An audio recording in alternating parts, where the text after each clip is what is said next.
calzoncillo, ¿no? No. Yo tengo frío. ¿Quién le da un frío? Oye, fuera, ¿sabes por qué mi espíritu está? Estoy en el Señor en este momento. Hagan lo que quieran. Bien, los que tengan Biblia, den por sus Biblias. Los que no tengan Biblias, pues no vayan a ningún lado, pero intenten que todos tengan Biblia por lo menos a 1 o 2 espacios de donde están ustedes, ¿les parece?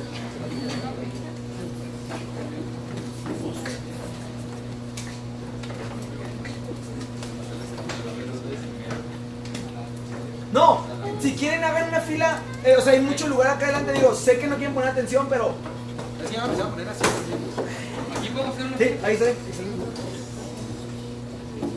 Ahí lo más porque es su cumpleaños. O sea, Chichi, bueno, o sea, no, está bien porque es cumpleaños, y él es su amigo, y trae ese chalequito naranja que se animó a ponerse, entonces... Así como el que viene. Le voy a perdonarlo hoy. Es que para la moda, ¿Tienen calor? ¿No? Sí, pero me voy a poner chamarra. Porque es que hace mucho video eso, Philip. La neta, yo no quiero estar gritando hoy, no quiero estar gritando hoy. Si quieres, déjalo. No, Es porque estás en el no voy a espíritu, actuar, deja que se te baje ya. De hecho, un ventiladorcito, suficiente. En mi casa nunca había aire acondicionado. Y mira. Bien, listo. En mi casa, mi mamá, gracias a Dios, nunca nos obligaba a hacer qué hacer. Nunca. Era muy buena madre. Ella hacía todo, gracias a Dios. Si estás viendo eso, madre, gracias. Pero bueno, ahora, solamente nos obligaba a hacer qué hacer cuando se enojaba mucho. Cuando se enojaba mucho con nosotros, se enojaba y nos obligaba a hacer qué hacer. Y nos ponía 4 actividades diferentes, siempre. Barrer, trapear, sacudir y lavar los baños. Ahora, para nosotros poder decidir qué actividad íbamos a hacer, hacíamos un sorteo. Agarramos papelitos y sorteábamos. A ninguno de mis hermanos les gustaba lavar los baños. Más que a mí me gustaba.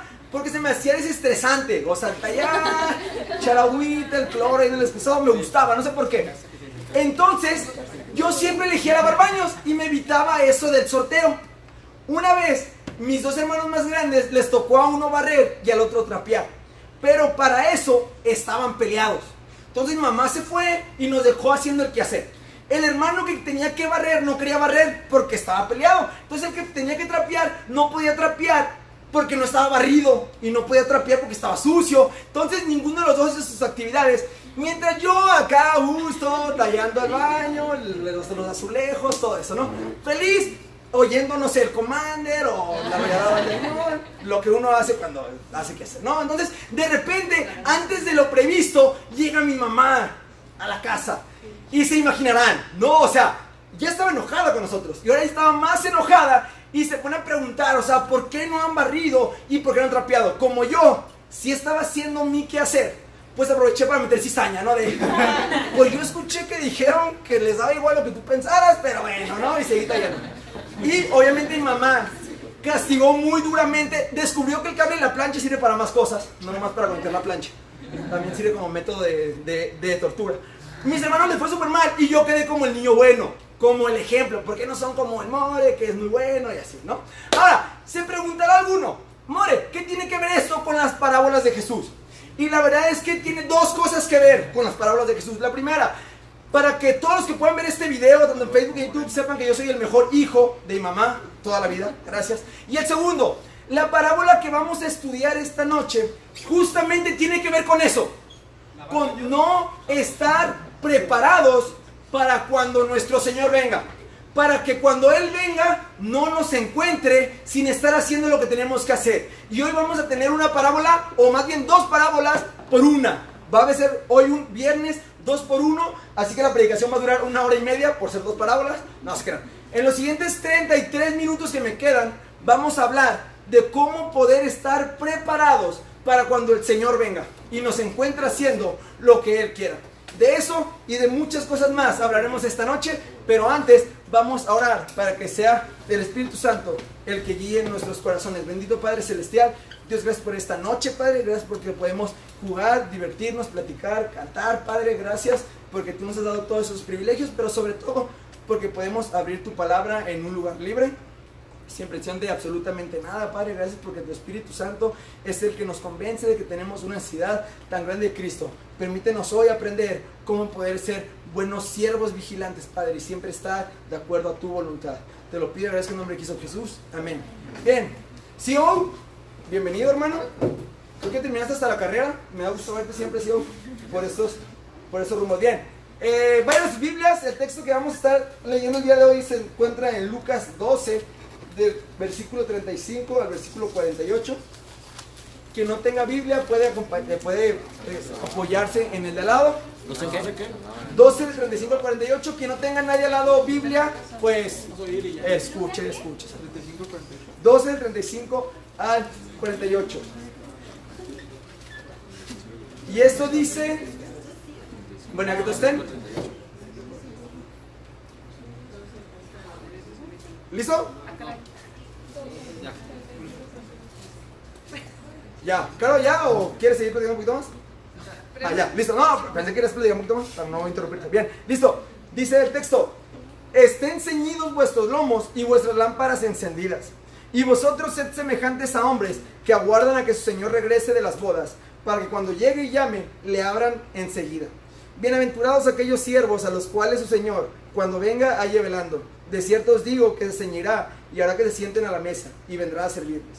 Y aunque venga la segunda vigilia y aunque venga la tercera vigilia, si los hallare así, bienaventurados son aquellos siervos. Pero sabed esto, que si supiese el padre de familia que hora el ladrón había de venir, velaría ciertamente y no dejaría minar su casa. Vosotros pues también estad preparados, porque a la hora que no penséis, el Hijo del Hombre vendrá. Entonces Pedro le dijo: Señor, ¿dices esta parábola a nosotros o también a todos? Y dijo el Señor: ¿quién es el mayordomo fiel y prudente al cual su Señor pondrá sobre su casa, para que a tiempo les dé su ración?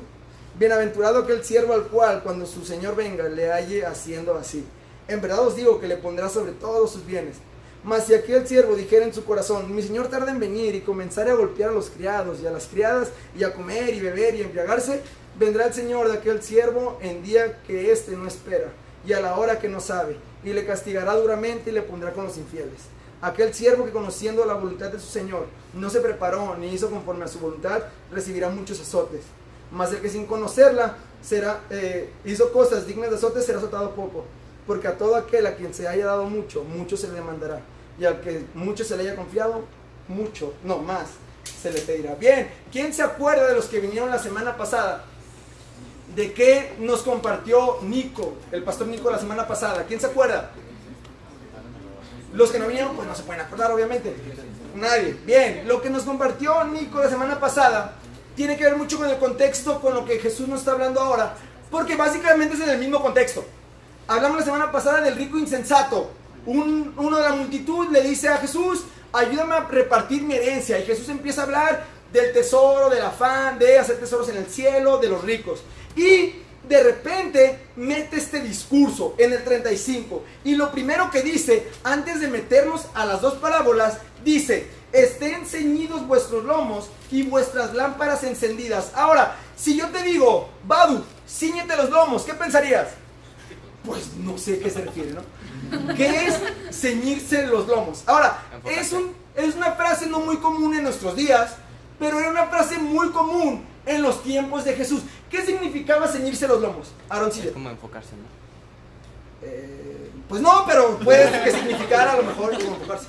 No, las personas de antes, en tiempos de Jesús, no se vestían como nos vestimos ahora. Se vestían con túnicas. Las túnicas, ¿qué son? Como un vestido largo, ¿no? Entonces, esos vestidos largos, las personas solamente tenían un vestido largo o una túnica. Y la utilizaban para muchas cosas. Para estar en su casa, en el campo, en las fiestas. Lo usaban para todo. Solo tenían una túnica generalmente. Ahora, las túnicas son muy cómodas para descansar, para dormir, para estar en la casa viendo Netflix. Muy cómodas. Son muy cómodas para ir a fiestas elegantes, porque además son elegantes. Entonces también sirven para ir a fiestas elegantes.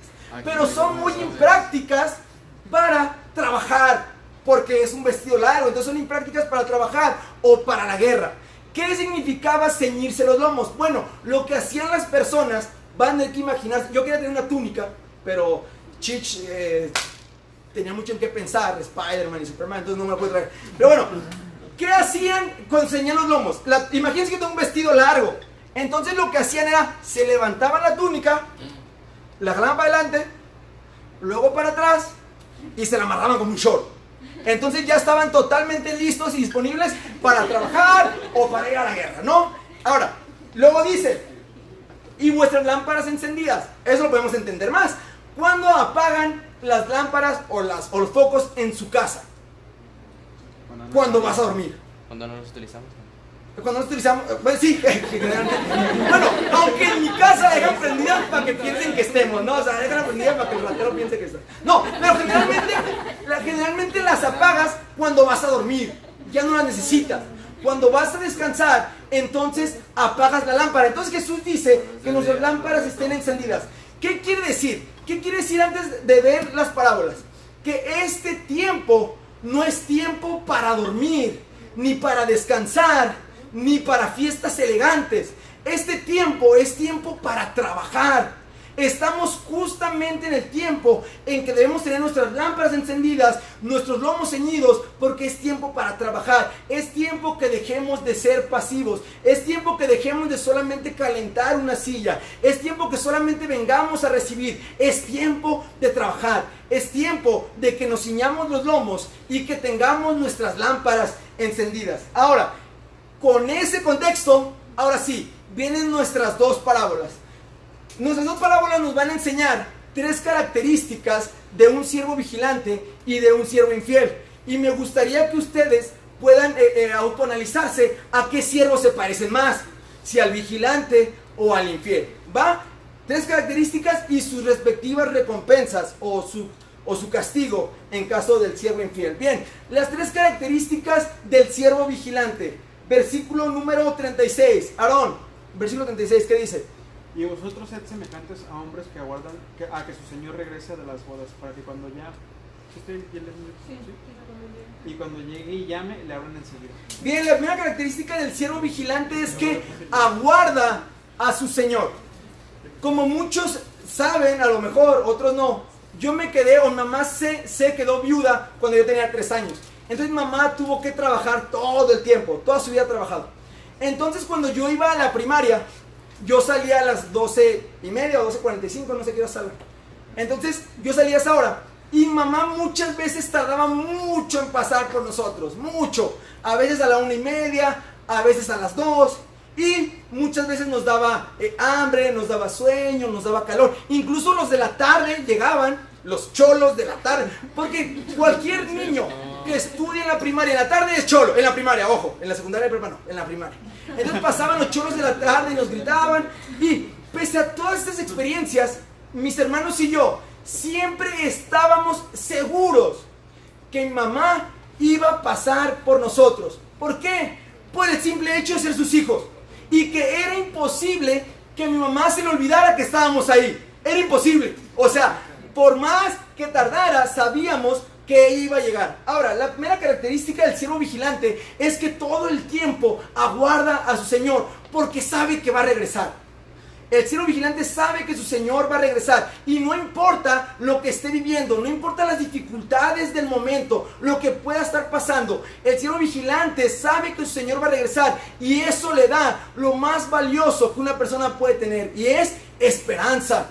La esperanza de saber que no importa lo que me está pasando en este momento, mi Señor va a volver. No sé cómo tú llegas a este lugar, no sé cómo tú vas a salir de este lugar, pero déjame decirte algo. No debes dejar pasar un día más sin esperanza.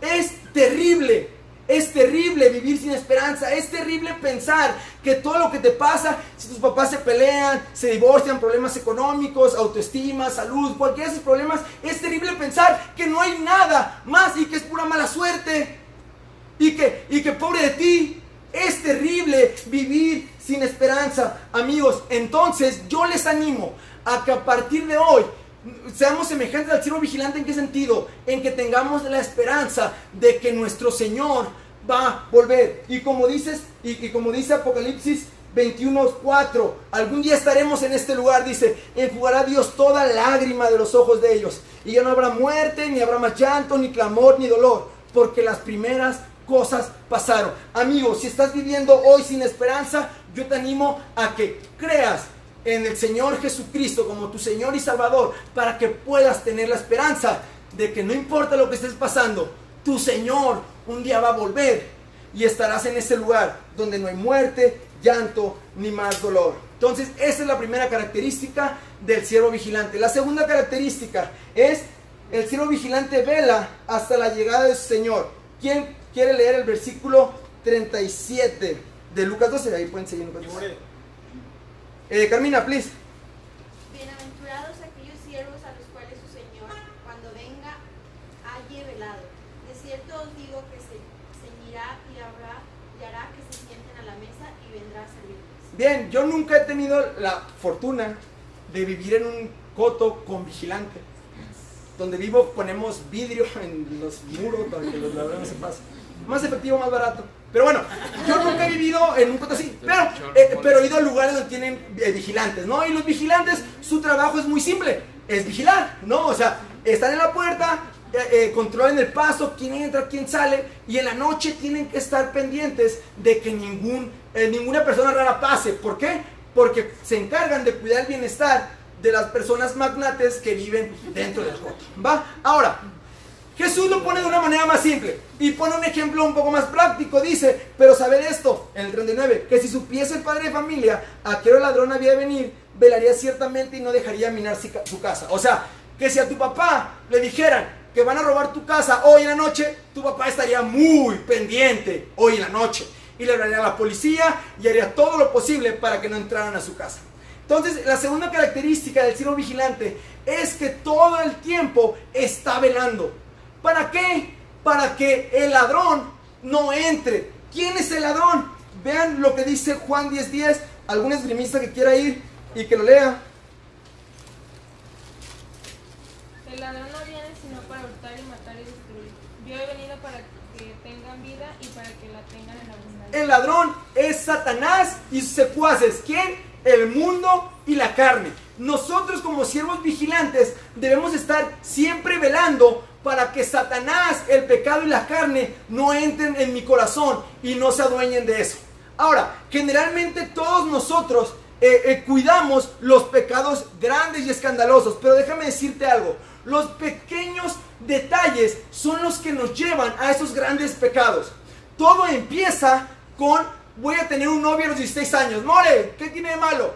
No vamos a hacer nada, solamente vamos a ser novios porque lo amo y me ama, y nos vamos a casar en 15 años, ¿no? Entonces, ya es tu novio y de repente se agarran de la mano y se siente padre, pero de repente la abrazas y se siente más padre, y de repente la besas, un piquito como niños chiquitos, y se siente padre, pero de repente la lengua y se siente más padre, de repente las caricias y se siente más padre, y eso termina en fornicación. ¿Me explico? O sea, un detallito de agarrar la mano a alguien puede terminar en fornicación. Todo empieza con voy a probar la cerveza, ¿no? Para cotorrear con mis amigos. ¿Y en qué termina? En alcoholismo. Todo empieza con un pequeño comentario acerca de alguien y termina en un chisme y en un odio profundo. ¿Me explico? Los pequeños detalles son los que debemos cuidar. Como siervos vigilantes debemos estar siempre velando que no se nos pase ninguno de esos detalles, porque esos pequeños detalles son los que nos van a llevar después a tener esas grandes consecuencias que el pecado puede dejar en nuestros corazones.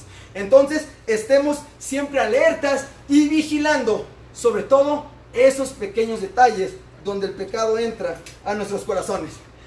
Tercer característica del siervo vigilante: la primera es que aguarda a su Señor, la segunda es que está velando todo el tiempo, y la tercera es que no se cansa de esperar.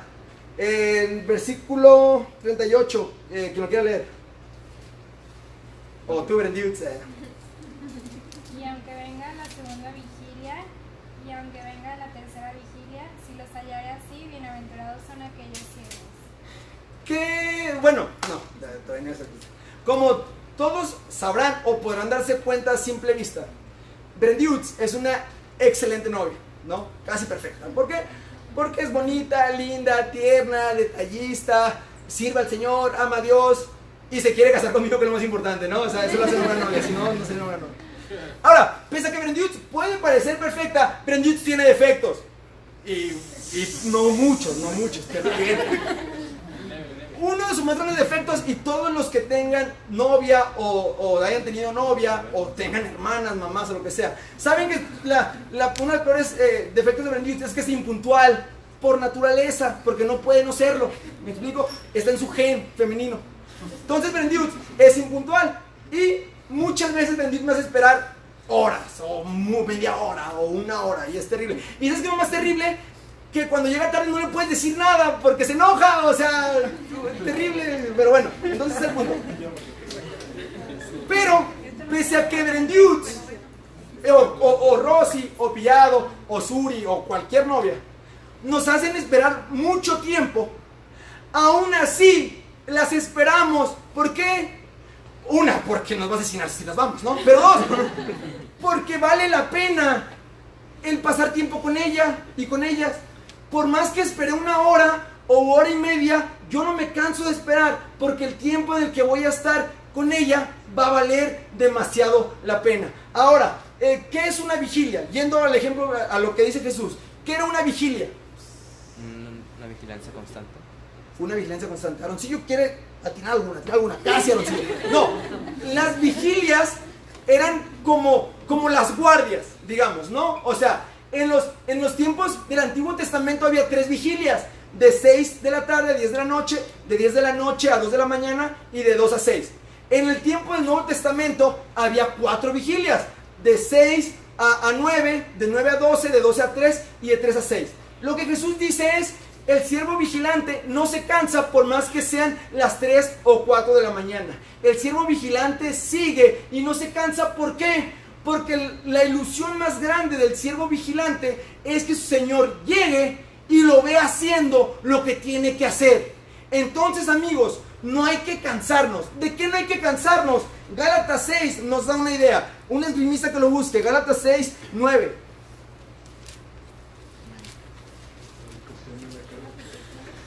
Quien lo tenga lo puede leer. ¿Gálatas qué? 6, 9. Hacemos pues de hacer bien, porque a su tiempo segaremos, si no desmayamos. ¿De qué no debemos cansarnos? De hacer el bien. No te canses de orar. No te canses de estudiar. No te canses de amar a los demás. No te canses de ayudar al prójimo. No te canses de estar constantemente haciéndole el bien a cualquier persona. No nos cansemos. Y por más que el tiempo pase y pase y pase, y parece que el Señor no viene y empiezan las fuerzas a acabar, no nos cansemos. ¿Para qué? Para que cuando yo esté en presencia de mi Señor pueda verme o pueda encontrarme haciendo lo que tengo que estar haciendo, trabajando y velando arduamente. Ahora, ¿cuál es la recompensa? ¿Por qué o para qué debería hacer eso? Hay 2 recompensas. La primera, porque nos pondrá sobre todos sus bienes. El versículo 42 y 43. Quien lo quiera leer.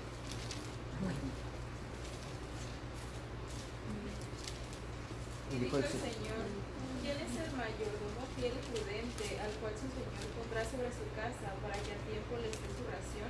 Bienaventurado aquel siervo al cual, cuando su Señor venga, le haya haciendo así. Y 44, perdón. En verdad os digo que le pondrá sobre todos sus bienes. Bien, y esta recompensa no necesitamos esperarnos al cielo para vivirlo. ¿Cuál creen que sea el bien más preciado que tenga Dios sobre la tierra? No, el bien, o sea, algo que tenga sobre la tierra. Rich. La paz. La paz. Buen intento. El amor. Buen intento. A sus hijos, ¿no? O sea, lo más importante que tiene Dios sobre la tierra son sus hijos. Ahora, una gran recompensa que Dios le da a sus siervos vigilantes y fieles es el hecho de poder administrar o el hecho de poder servir a sus otros hijos. Los pone sobre ellos, ¿sabes? Servir en un ministerio o servir a otras personas no solamente es una obligación, sino además es una gran recompensa. El hecho que el Dios Todopoderoso nos permita servirle a sus otros hijos es algo maravilloso y es una de las grandes recompensas que Dios nos da. Y la segunda y la más gloriosa, que el mismo Jesús nos servirá. Vayan a Lucas 37, quien lo quiera leer. 12:37, perdón. O sea, tengo 12, sigamos en el 12. ¿Listo? ¡Fuerte! No. creo que no funciona. Bienaventurados aquellos siervos a los cuales su Señor, cuando venga, haya hablando de cierto, os digo que se ceñirá y hará que se sienten a la mesa y vendrá a servirlos. Bien, yo siempre he pensado que mis artistas favoritos no me caerían bien, porque los músicos y artistas son muy extravagantes. Sería como platicar con el Philip todo el tiempo, entonces sería terrible, ¿no? Pero hay personas que pagan boletos, o sea, más caros, para convivir con sus artistas favoritos, y está bien, ¿no? Y debe ser algo genial el poder convivir con esos artistas, ¿no? Imagínate convivir con, no sé, Joe Jonas, Brendus, ¿no? Tú que tanto lo convivir con él, ¿no? Qué genial sería. Ahora, la segunda recompensa que Dios le da a los siervos vigilantes es justamente eso. Jesús mismo, que está narrando la historia, dice: el mismo Señor se ceñirá y les servirá.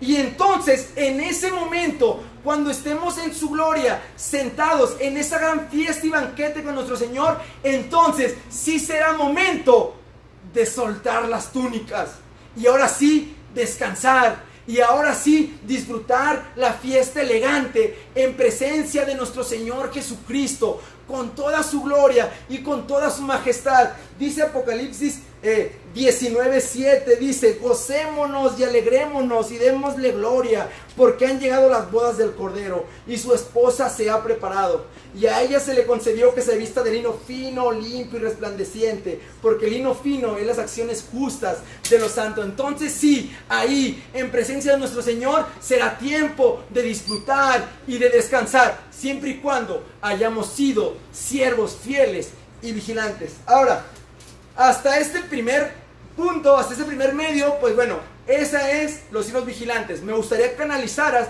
de las tres características cuál de las tres tienes. Y ahora viene el siervo infiel. También nos da tres características. La primera del siervo infiel es: el siervo infiel cree que su Señor tarda en llegar. Vayan, bueno, todos van a estar en el versículo 45, quien lo quiera leer solo una vez, y ahí están las tres características. Mas aquel siervo dijere en su corazón: mi señor tarda en venir, y comenzará a golpear a los criados y a las criadas, y a comer y a beber y embriagar. Bien, la primera es: el siervo infiel cree que el Señor tarda en llegar. Yo antes creía que las iglesias eran para viejitos. Ahora, y mi lógica, mi pensamiento tenía mucha lógica. Según la INEGI, la edad promedio de vida de una persona en Jalisco es 76 años. Yo tengo 26 años. Según la estadística, me quedan 50 años más de vida, según la estadística, ¿no? Entonces, ¿por qué en las iglesias hay viejitos? Porque no les queda tanto tiempo, no, les quedan 2, 3 años, entonces tienen que poner esa cuenta rápidamente. Entonces hay que ir a la iglesia todos los días para que el Señor perdone, ¿no? Pero nosotros somos jóvenes, o sea, yo tengo 26, hay gente que tiene 16, o sea, le quedan 60 años más de vida. ¿Y qué pensamos en nuestros corazones? Falta mucho para estar allá, falta mucho para que Jesucristo venga, porque ojo, Jesucristo tiene viniendo 2000 años y no viene. Entonces puedes pensar, le falta mucho y me falta mucho, entonces puedo seguir viviendo mi vida sin importar, porque mañana me puedo arrepentir. O sea, hoy puedo seguir pecando, hoy puedo seguir haciendo lo que yo quiera, porque mañana me puedo arrepentir. Ojo, ¿por qué no es factible o por qué no es recomendable arrepentirte hasta mañana? Yo no voy a ser como esos pastores que te amenazan de muerte, ¿no? Clásico, ¿no? De que puedes salir y puedes morir. Sí, bueno, sí puedes, no, sí puedes. Pero la estadística dice que no. La estadística dice que te quedan 50 años más de vida o más. Entonces, ¿por qué no es recomendable hacerlo mañana si me quedan muchos años? Muy simple.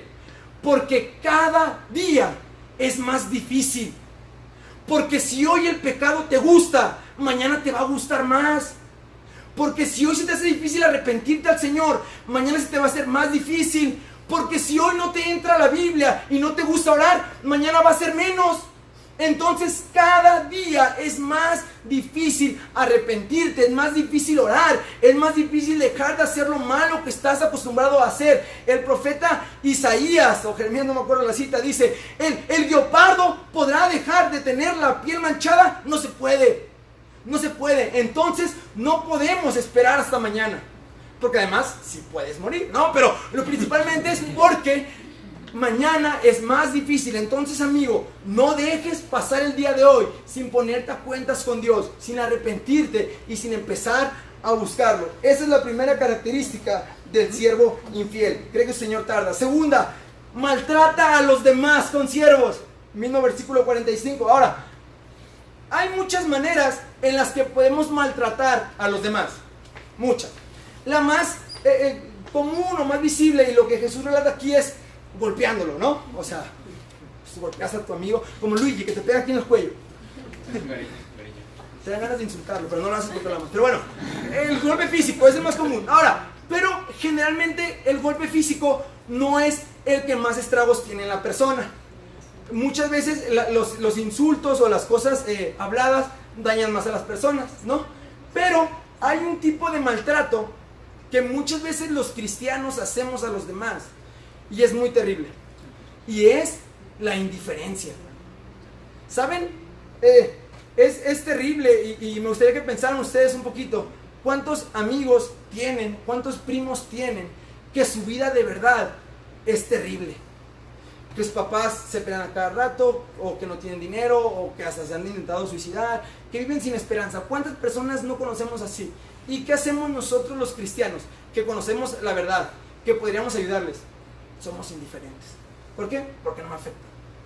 O sea, no me importa lo que estés viviendo, a mí no me afecta. Entonces tú puedes seguir haciendo lo que quieras. Y ese maltrato es el más grande maltrato que podemos hacer a los demás. El serles indiferentes, el ver que sufren, el ver que les duele algo, el ver que batallan con algo y decir no me importa porque no me afecta.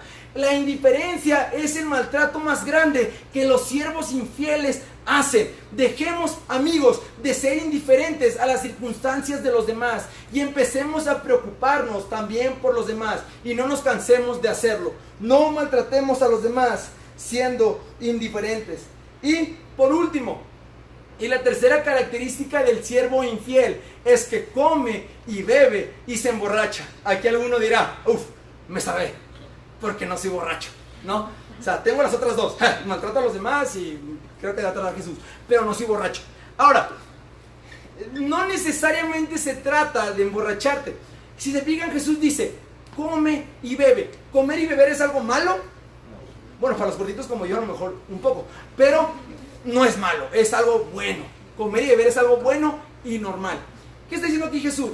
Los siervos infieles, muchas veces sus vidas son exactamente iguales que las de los que no son siervos o los no cristianos. ¿Sí me explico? O sea, ponte a pensar tu vida. Quítale el viernes de 8:30 a 10:30 que estás aquí, y quítale el domingo en la mañana que haces la iglesia. El resto de tu vida, ¿a qué se parece? Probablemente a la vida de cualquier otra persona que no es cristiana. Haces exactamente lo mismo que una persona que no es cristiana. Entonces, cuando alguien llega y te dice, oye, ¿cuándo vas a ponerte a estudiar la Biblia? ¿Cuándo vas a ponerte a servir al Señor? Dices, espérate, es que estoy en la prepa, y la prepa es muy pesada, y dejan mucha tarea, y la vida social, pero cuando termine la prepa, me voy a dedicar al Señor. Entras a la universidad y te dicen, bueno, ¿cuándo vas a estudiar y servir? Y dices, bueno, la universidad está muy pesada, es muy difícil, me desvelo un buen. Cuando termine la universidad, entonces sí, voy a servir al Señor. Termino la universidad y no, porque estoy empezando a trabajar y necesito ganar dinero y necesito estabilizarme, pero cuando me estabilice económicamente, entonces voy a servir al Señor. Entonces te casas y pues mucho menos, ¿no? O sea, todo es muy caro, es por doble, y mi esposa quiere una licuadora de 7,000 pesos, tengo que trabajar mucho. Entonces, cuando me estabilice más, voy a servir al Señor. Entonces llegan los hijos y pues más difícil, y entonces eres viejo y dices, ya no tengo las fuerzas para servir al Señor. Un siervo infiel se caracteriza por poner cualquier tipo de pretextos de cosas normales, de cosas cotidianas. No puedo porque tengo que ir a la escuela, no puedo porque tengo que ir al fútbol, no puedo porque tengo que hacer estas cosas, y siempre hay pretextos para hacer la voluntad del Señor. Esa es la tercera característica del siervo infiel. ¿Cuál es el castigo? Primero, este está, quien lo quiera leer, en el 46. Vendrá el Señor de aquel siervo que éste no espere, Y a la hora que no sabe, y le castigará duramente y le pondrá con los infieles. El primer castigo, muy simple, el infierno. No importa que vinieras los viernes a la reunión, no importa que tuvieras una Biblia bien bonita en tu casa, no importa que fuiste el domingo a la iglesia, no importa nada. El primer castigo para el siervo infiel es estar con los infieles, que es el infierno. Y es donde Jesús relata cuando llegarán y dirán: Señor, Señor, pero yo iba a la reunión, pero yo iba a la iglesia. Y el Señor dirá: no, nunca te conocí. Aléjate de mí, hacedor de maldad. Esa es la primer castigo. Segundo castigo, versículo 47 y 48. Quien lo quiera leer. Aquel siervo que, conociendo la voluntad de su Señor, no se preparó ni hizo conforme a su voluntad, recibirá muchos azotes. Mas el que sin conocerla hizo cosas dignas de azotes, será azotado poco, porque a todo aquel a quien se haya dado mucho, mucho se le demandará, y al que mucho se le haya confiado, más se le pedirá.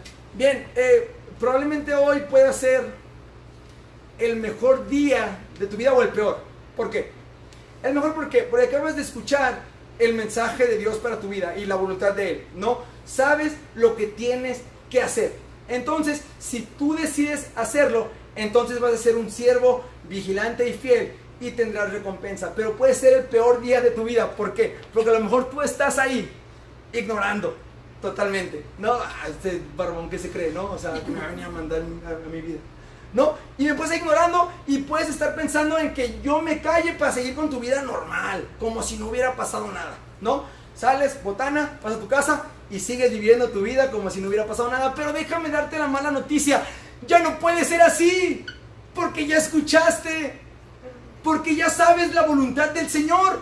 Entonces tú puedes decidir, como siervo infiel, no hacer caso y seguir viviendo infielmente. Pero ¿qué dice el Señor?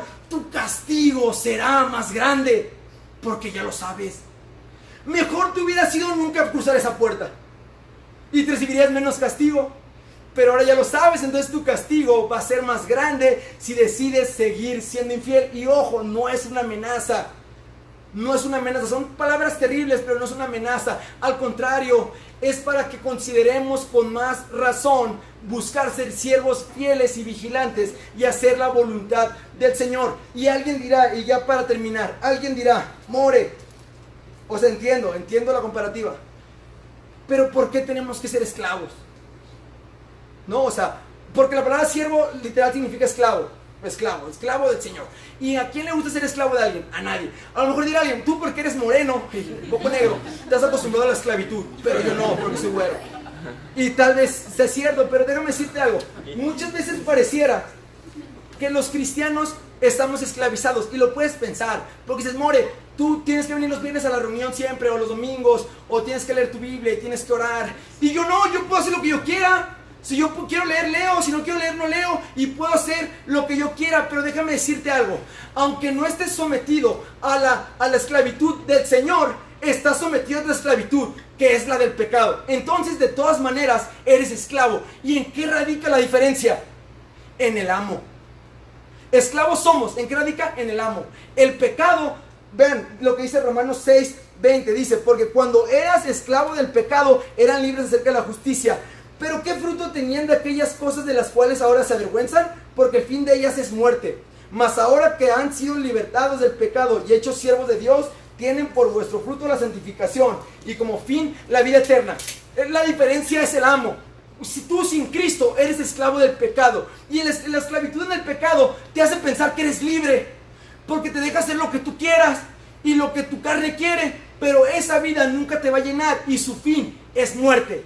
Y la esclavitud con Dios es, sí, tienes que someterte a la voluntad de Dios, pero Dios ya no te llama entonces esclavo, también te llama amigo y también te llama hijo. Y la recompensa o el fruto es justicia, es vida en abundancia. Entonces, amigo, la cuestión aquí no es de ser o no esclavo, es de a quién voy a servir. Y ya para terminar, Josué 24, quiero terminar con el discurso que Josué le dice al pueblo. En Josué capítulo 24, versículo 14, 15 y 16 dice: ahora pues, teman a Jehová y sírvanle con integridad y en verdad, y quiten de entre ustedes los dioses a los cuales sirvieron sus padres al otro lado del río y en Egipto, y sirvan a Jehová.